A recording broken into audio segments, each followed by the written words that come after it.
Different date, same fate. I'ma knock out Jake Paul. Mike Tyson just crushed Jake Paul after dropping shocking new fight rules for November 15th. At first, Jake thought he could dodge the bout by canceling it, claiming that Tyson, pushing 60, wouldn't be in fighting shape. But Tyson wasn't about to let that slide. Instead, he slapped Jake with a jaw-dropping $350 million fine, reminding him who really runs the show. Now, Jake is crawling back, desperate to return to the original plan.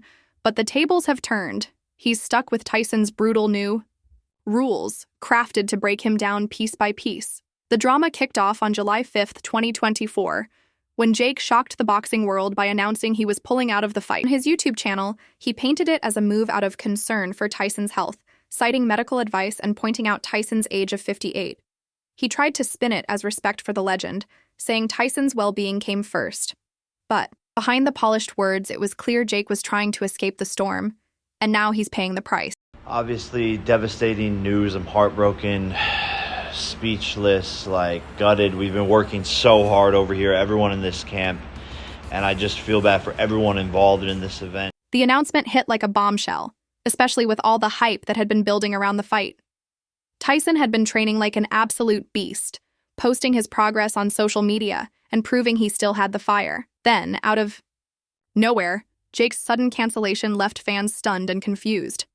The internet erupted with speculation, while Jake tried to calm the storm by telling everyone to just move on and focus on the future. Yeah, that didn't sit well. Fans were furious, and promoters along with sponsors were left fuming.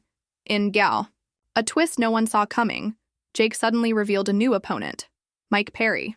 The replacement fight was scheduled for July 20th, 2024. As for Jake's explanation, it was short and flat. Mike Perry is a great fighter and a true competitor. That was it. No further reasoning, no real details, just a weak attempt to justify the switch. Yeah, the news is true, folks. I, Jake Paul, will be fighting Mike Perry, Tampa, Florida, July. The news left fans torn between curiosity and skepticism. Debates erupted instantly about what the fight with Mike Perry could mean. Having transitioned from MMA to boxing, Perry brought a raw brawler's mentality that stood in sharp contrast to Jake's flashy showman style.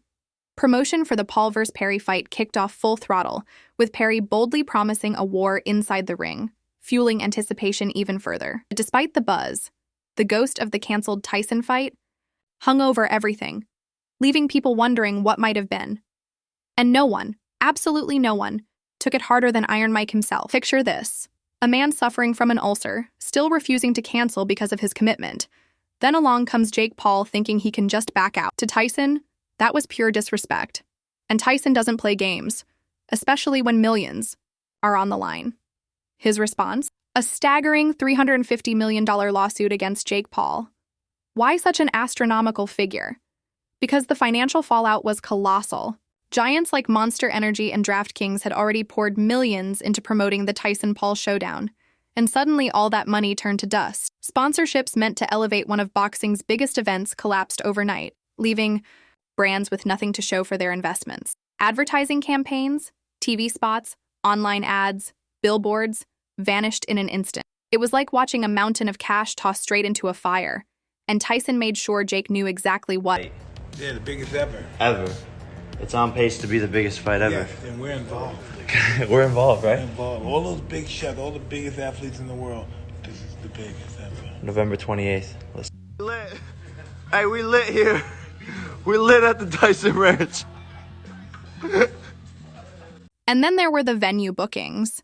Because let's be real, fights of this scale don't just happen overnight. Everything had been meticulously planned months in advance, from broadcasters securing exclusive rights to small-time investors betting on a payday. Everyone took a hit, and now Jake Paul is being forced to face the fallout. The $350 million fine instantly set off a firestorm of debate.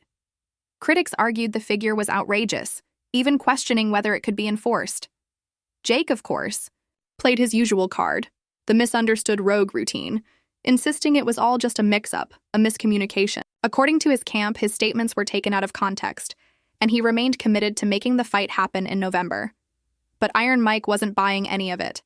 His trust in Jake had been shattered, and he wasn't about to let him off easy. Tyson fired back with an ultimatum that flipped the boxing world upside down.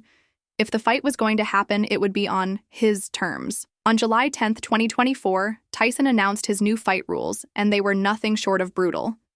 Forget your standard boxing match. This was designed to push Jake Paul to his breaking point. First, Tyson extended the fight duration from the usual 8 rounds to a grueling 15. That's right. He's throwing it back to the old school era of warriors who had to survive nearly an hour in the ring. The implications are massive. 15 rounds demand ironclad stamina, discipline, and strategy. Jake, who's only ever fought shorter bouts, now has to train his body and mind for a marathon under the lights.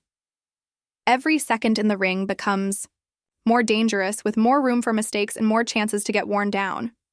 On top of that, Tyson slashed the rest time between rounds from a full minute to a mere 30 seconds. That single tweak makes the fight exponentially harder. Normally, those 1-minute breaks are lifelines. Time to recover, catch your breath, and reset with your corner. But with only 30 seconds, Jake's lungs will be burning, his mind racing, and his recovery window nearly gone. Tyson's message was clear. No easy outs, no shortcuts. Jake would have to earn every second of survival. With recovery time cut in half, fighters now have far less chance to catch their breath between rounds, making endurance a critical factor. But Tyson didn't stop there. He demanded the use of 8-ounce gloves instead of the standard 10-ounce, ones used in many pro bouts. At first glance, it might seem like a minor tweak, but in reality, it changes everything.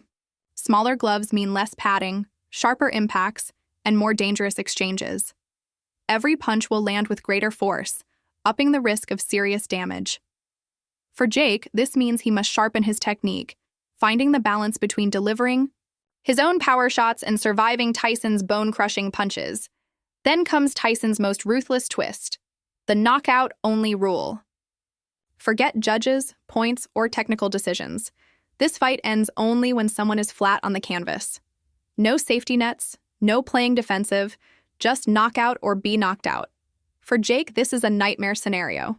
Sure, he scored big knockouts in the past, but going toe-to-toe in Tyson's domain is a different story entirely.